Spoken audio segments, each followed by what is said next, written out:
ओम शांति 25 नवेम्बर 2023। बाबा कहते मीठे बच्चे ज्ञानर बुलबुल होई सारा दिन ज्ञानर मिठा मिठा कथा को मनोरंजक रीति रे अन्य मानंकु सुनाई चल।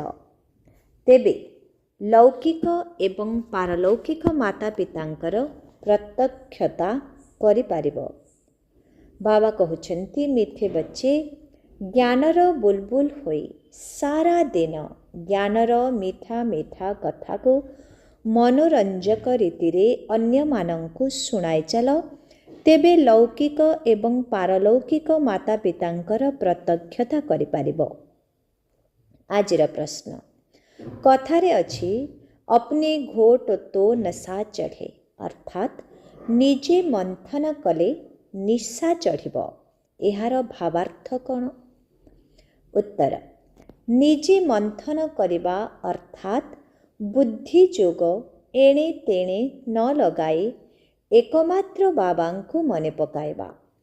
एकमात्र बाबा जदि स्मृति रे रहिबे तेबे निशा चढ़िब, किंतु एथिरे देह अभिमान बहुत विघ्न पकाई थाए।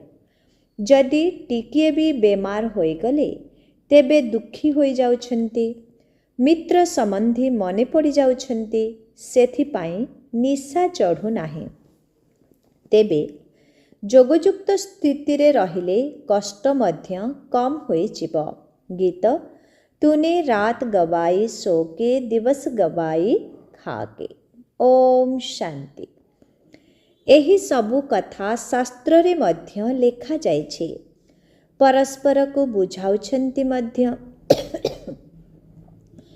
अनेक प्रकारर मत गुरु माने देई थांते। बहुत नामीक्रामी भक्त कोठरी रे बसी एक प्रकार गौमुख कपड़ा रहिछि, सेही मुणा भितरे हाथ पुराई माला गड़ाई थांते।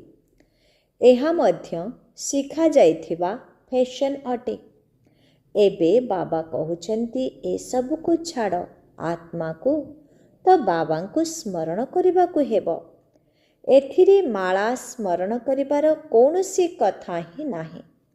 सबुठारु भल गीत हेला शिवाय नमः। एथिरे ही बुझा जाइछि जे तुमे माता पिता अट। भगवान को ही रचयिता पिता बोली कुहा जाई थाए। जदि तांकु रचयिता बोली कुहा जाउछि तेबे सिए क्यों सृष्टि करुछंती? निश्चित भावरे ए कथा तो समस्ते बुझुछंती जे सिए नुआ दुनिया ही रचना करिबे। गायन मध्य करुछंती तुम मात पिता हम बालक तेरे। तेणु प्रथम कथा हेला ईश्वर समस्तंकर पिता अटंते। जदि पिता अछंती तेबे माता मध्य निश्चित भावरे रहिबा दरकार। मातांको बिना तो रचना करि परिबे नाही। केवल एही कथा केही जानि नाहंती जे किपरि रचना करुछंती। द्वितीय कथा हेला आमे समस्ते परस्पर मध्यरे भाई भौणी होई गले तेबे विकारी दृष्टि रही परिबो नाही।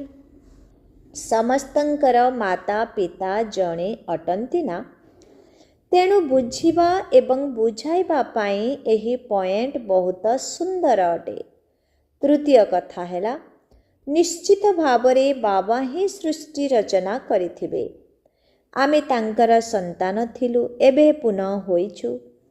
84 जन्मर चक्र पूरा हेबा परे एबे पुणी माता पितांकर होइछु। जाहार की भक्ति मार्गरे गायन होई आसुछि।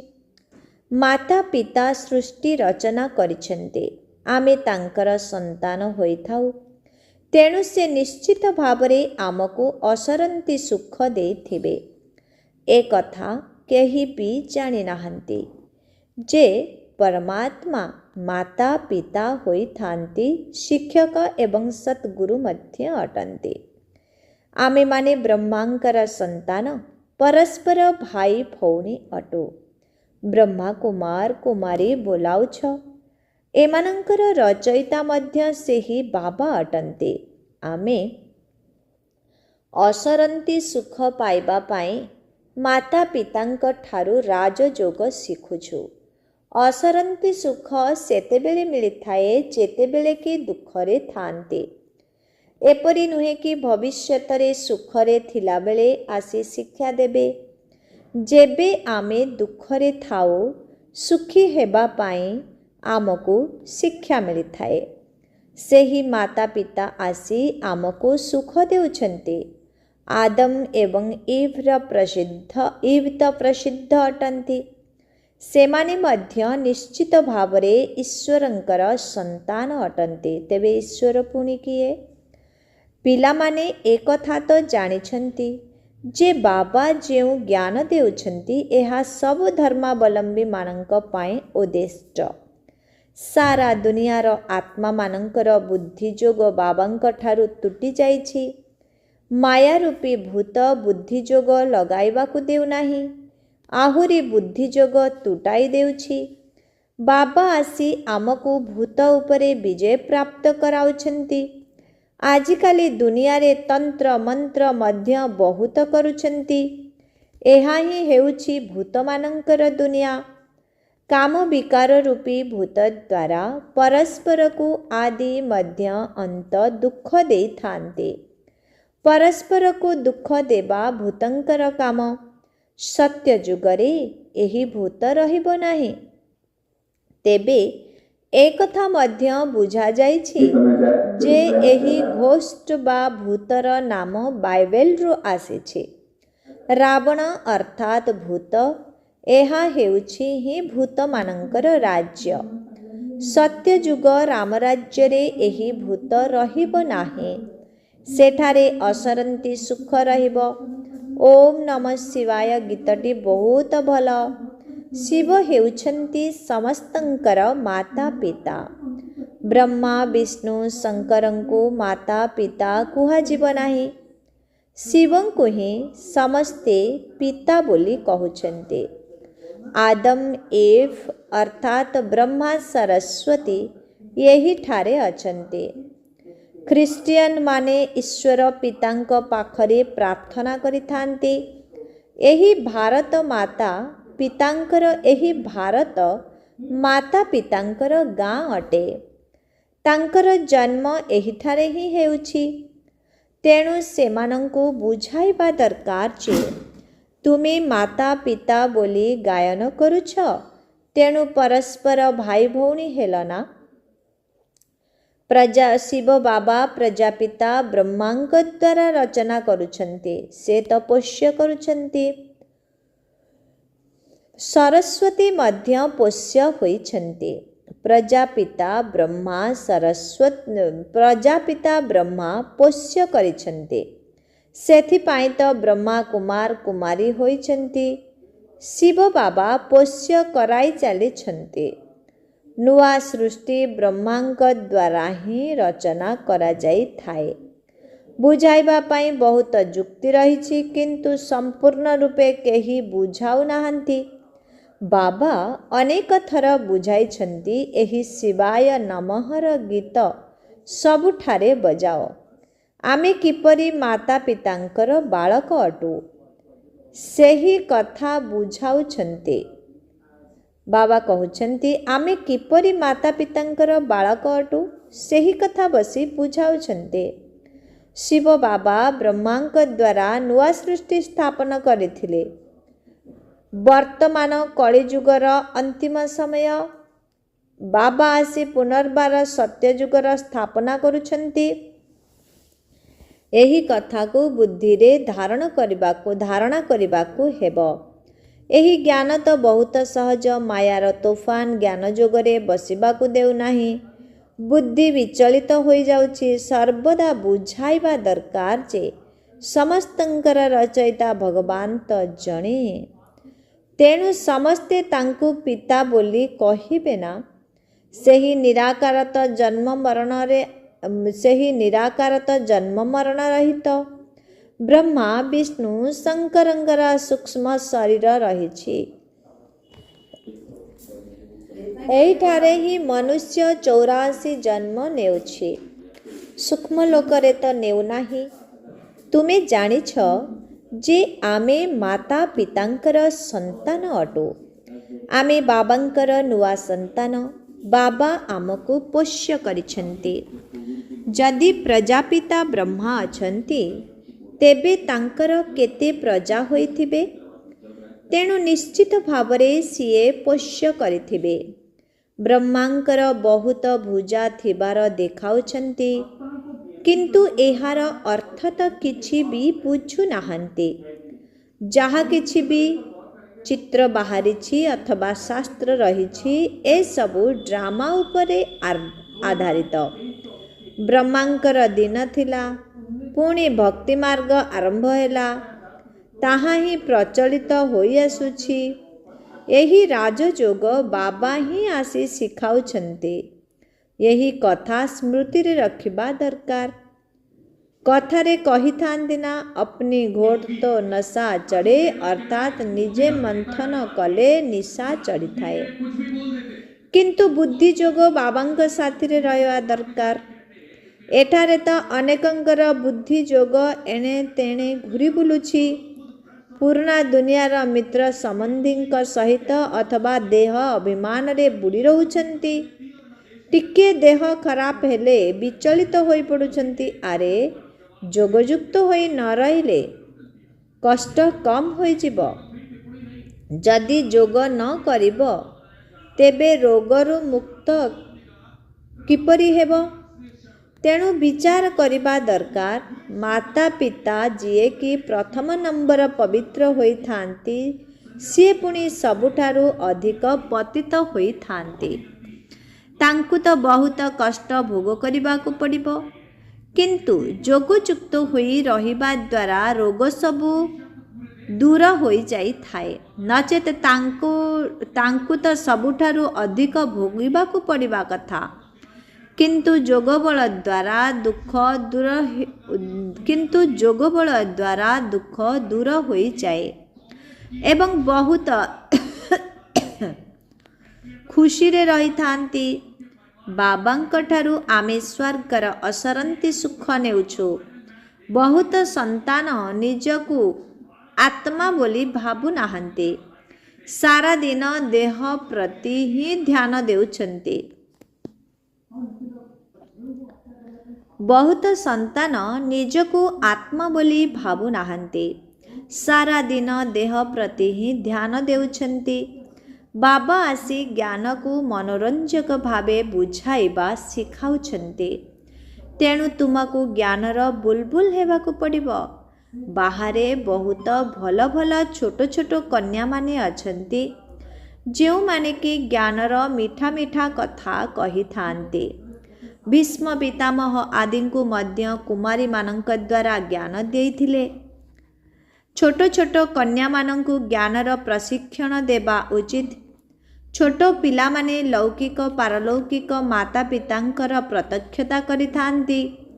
ଏହାଦ୍ୱାରା ତାଙ୍କର ବର୍ତ୍ତମାନ ଏବଂ ଭବିଷ୍ୟତ ସୁନ୍ଦର ମଧ୍ୟ ହୋଇଥାଏ ନା। ତେଣୁ ଲୌକିକ ମାତା ପିତାଙ୍କୁ ମଧ୍ୟ ଜ୍ଞାନ ଦେବାକୁ ହେବ। ଆଗରୁ ଏକଥା ମଧ୍ୟ ତୁମେ ଦେଖିବ ଆଗକୁ ଯେ ଛୋଟ ଛୋଟ କନ୍ୟାମାନେ ନିଜର ମାତା ପିତାଙ୍କୁ ଜ୍ଞାନ ଦେବେ।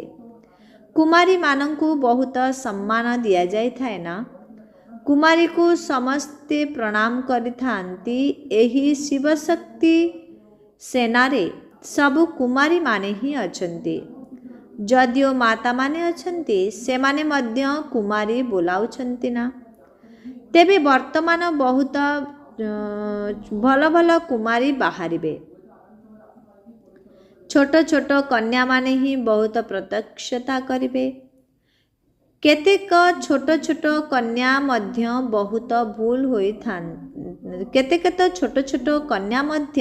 ବହୁତ ଭଲ ହୋଇଥାନ୍ତି। କିନ୍ତୁ କେତେକଙ୍କର ବହୁତ ମୋହ ମଧ୍ୟ ରହିଛି ନା। ଏହି ମୋହ ବହୁତ ଖରାପ ଅଟେ। ଏହା ମଧ୍ୟ ଏକ ଭୂତ, ଯାହାକି ବାବାଙ୍କ ଠାରୁ ବିମୁଖ କରାଇ ଦେଇଥାଏ। ମାୟା ରାକ୍ଷସର ଧନ୍ଦା ହିଁ ହେଉଛି ପରମ ପିତା ପରମାତ୍ମାଙ୍କ ଠାରୁ ବିମୁଖ କରାଇବା। ଏହି ଓମ୍ ନମଃ ଶିବାୟ ଗୀତ ସବୁଠାରୁ ଭଲ।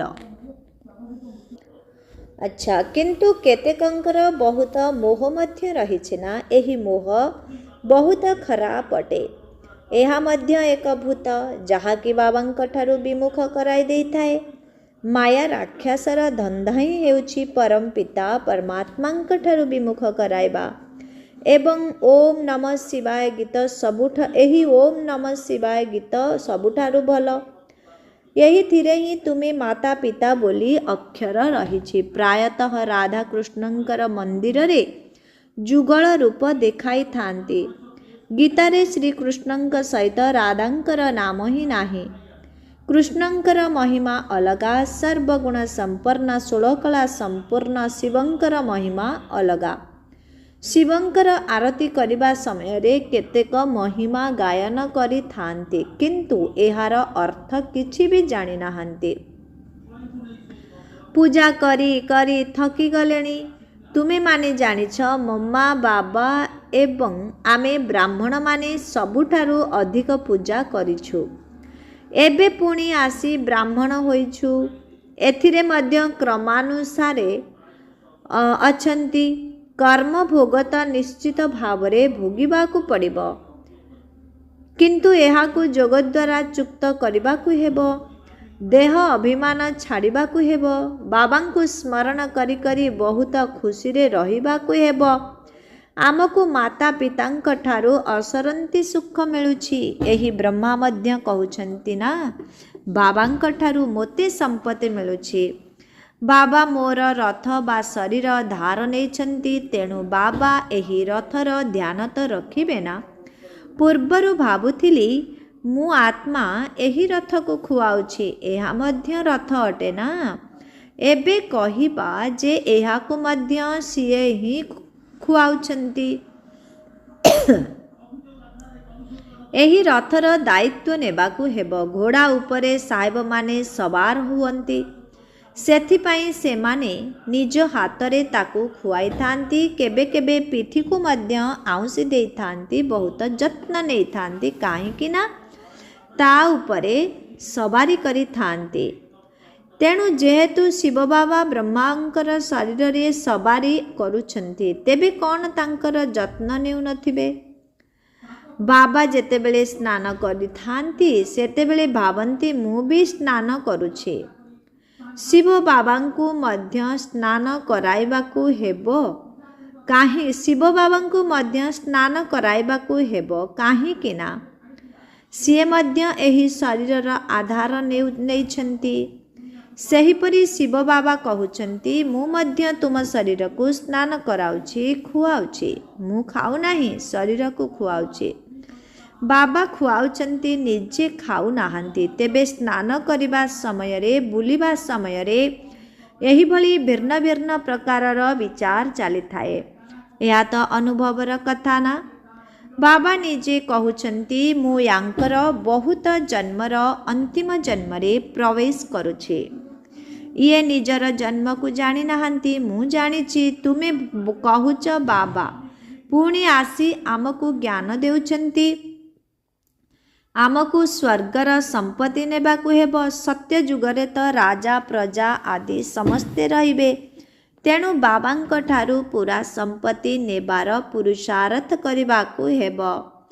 ଯଦି ବର୍ତ୍ତମାନ ନ ହେବ, ତେବେ କଳ୍ପ କଳ୍ପ ହରାଉଥିବା ଏତେ ଉଚ୍ଚ ପଦ ପାଇପାରିବ ନାହିଁ। ଏହା ଜନ୍ମ ଜନ୍ମାନ୍ତର ପାଇଁ ସୁବର୍ଣ୍ଣ ସୁଯୋଗ। ସେଥିପାଇଁ କେତେ ଶ୍ରୀମତରେ ଚାଲିବା ଦରକାର। କଳ୍ପ କଳ୍ପ ପାଇଁ ତୁମେ ନିମିତ୍ତ ହେଉଛ ଏବଂ କଳ୍ପ କଳ୍ପ ସମ୍ପତ୍ତି ପ୍ରାପ୍ତ କରି ଆସିଛ। କଳ୍ପ କଳ୍ପ ପାଇଁ ଏହି ପାଠପଢ଼ା ଅଟେ। ସେଥିପାଇଁ ଏହା ଉପରେ ବହୁତ ଧ୍ୟାନ ଦେବାକୁ ପଡ଼ୁଛି। ସାପ୍ତାହିକ ପାଠ୍ୟକ୍ରମ ଦ୍ୱାରା ନିଜର ଲକ୍ଷ୍ୟକୁ ଜାଣିଗଲା ପରେ ମନୁଷ୍ୟ ନେଇ ଘରେ ମଧ୍ୟ ପଢ଼ିପାରିବ। ବାବା ତୁମ ପାଇଁ ବିଲକୁଲ ସହଜ କରିଦେଉଛନ୍ତି। ଏହି ଡ୍ରାମାର ଜ୍ଞାନ ତ ବୁଦ୍ଧିରେ ରହିବା ଦରକାର ନା। ଏହାକୁ ସାରା ପୃଥିବୀର ବିଶ୍ୱବିଦ୍ୟାଳୟ କୁହାଯାଉଛି। ତେଣୁ ଆମେରିକା ଆଦି ସେ କୌଣସି ସ୍ଥାନକୁ ଗଲେ ମଧ୍ୟ ବାବାଙ୍କ ଠାରୁ ସମ୍ପତ୍ତି ନେଇପାରିବ। କେବଳ ଗୋଟିଏ ସପ୍ତାହ ଧାରଣ କରି କେଉଁଆଡ଼େ ବି ଯିବ।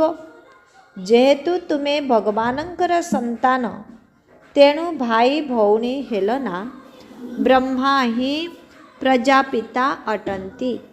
ତେଣୁ ତାଙ୍କର ସନ୍ତାନମାନେ ପରସ୍ପର ମଧ୍ୟରେ ଭାଇ ଭଉଣୀ ଅଟନ୍ତି। ନିଶ୍ଚିତ ଭାବରେ ଗୃହସ୍ଥ ବ୍ୟବହାରରେ ରହି ଯଦି ପରସ୍ପର ଭାଇ ଭଉଣୀ ହୋଇ ରହିବ ନାହିଁ, ତେବେ ପବିତ୍ର ରହିପାରିବ ନାହିଁ। ଆଚ୍ଛା, ମିଠେ ମିଠେ ଶିଖିଲଧି ସନ୍ତାନମାନଙ୍କ ପ୍ରତି ମାତ ପିତା ବାପ ଦାଦାଙ୍କର ମଧୁର ସ୍ନେହଭରା ସ୍ମୃତି ଏବଂ ସୁପ୍ରଭାତ। ଆତ୍ମିକ ପିତାଙ୍କର ଆତ୍ମିକ ସନ୍ତାନମାନଙ୍କୁ ନମସ୍ତେ। ଆତ୍ମିକ ସନ୍ତାନମାନଙ୍କର ଆତ୍ମିକ ପିତାଙ୍କୁ ଓମ୍ ଶାନ୍ତି ନମସ୍ତେ।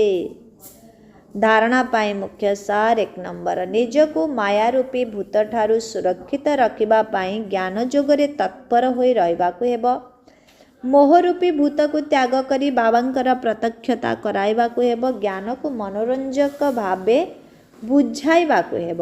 2 ନମ୍ବର, ପାଠପଢ଼ା ପ୍ରତି ପୁରା ଧ୍ୟାନ ଦେଇ ବାବାଙ୍କ ଠାରୁ ସମ୍ପତ୍ତି ନେବାକୁ ହେବ। କଳ୍ପ କଳ୍ପର ଏହି ସୁଯୋଗକୁ କୌଣସି ପରିସ୍ଥିତିରେ ହାତ ଛଡ଼ା କରିବାର ନାହିଁ।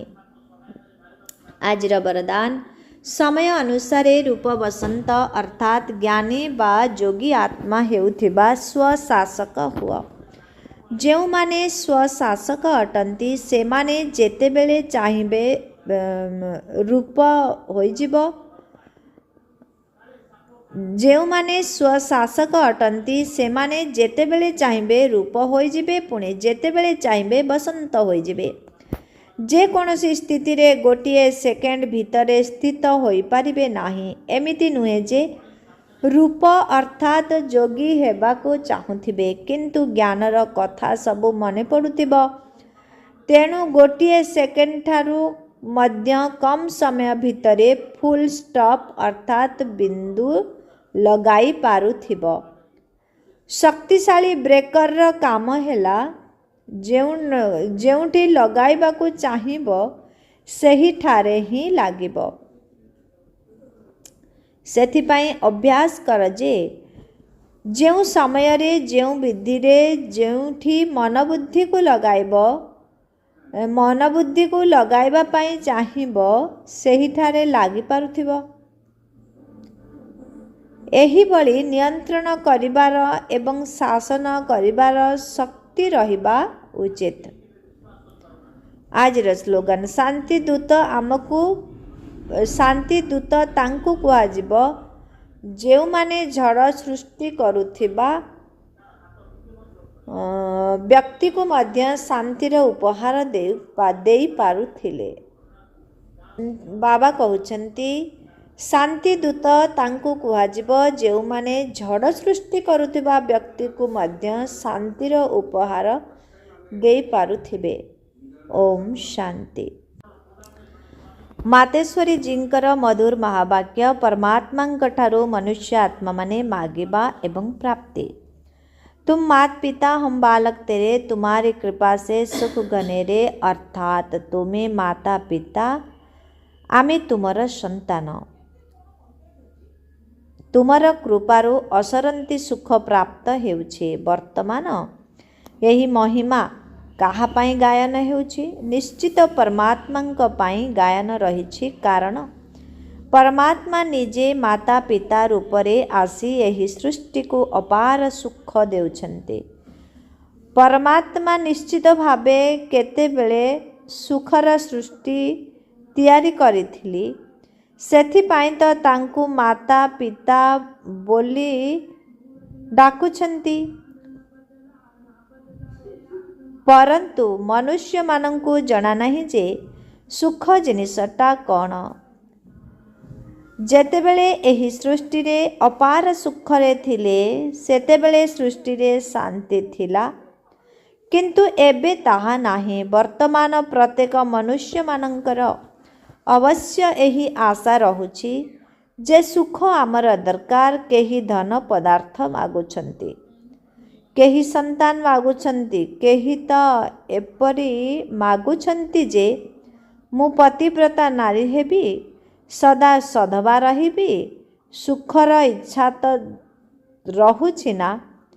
ତେଣୁ ପରମାତ୍ମା ତ ନିଶ୍ଚିତ ସେମାନଙ୍କର ଆଶା ଅବଶ୍ୟ ପୂର୍ଣ୍ଣ କରିବେ। ସତ୍ୟ ଯୁଗରେ ଏହି ସୃଷ୍ଟି ଯେତେବେଳେ ସ୍ୱର୍ଗ ଥିଲା, ସେତେବେଳେ ସୁଖ ଥିଲା। ଯେଉଁଠି ସ୍ତ୍ରୀ କେବେ ହେଲେ ବିଧବା ହେଉନଥିଲା, ତେଣୁ ସତ୍ୟ ଯୁଗରେ ସବୁ ଆଶା ପୂର୍ଣ୍ଣ ହେଉଥିଲା। ଯେଉଁଠି ଅପାର ସୁଖ ଥିଲା। ବାକି ଏବେ ତ କଳିଯୁଗର